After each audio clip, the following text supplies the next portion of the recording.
These are the black ocelots, and these babies are about 2 months old. They're still a little ways out from laying, but I have moved them into a larger enclosure.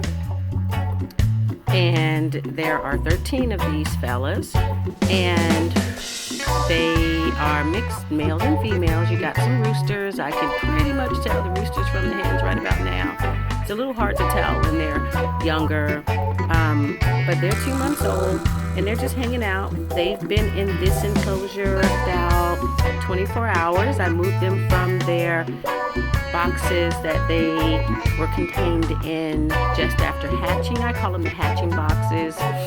Not the proper term, not the accurate, not the technical, but it works. So now this is their semi-homemade brood box.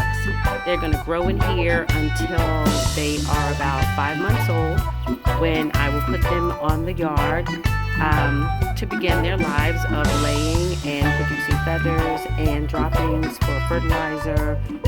But right now, as you see, they're chilling. They stay at a constant temperature of about 75 degrees, give or take. They're not as hardy as the reds when it comes to temperature, but I keep the draft off of them.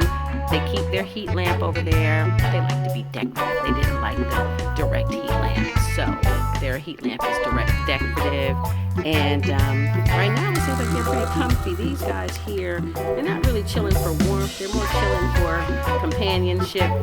But these are the blacks. I call them the crows because when I first got them, I was a little challenged to believe they were even chickens.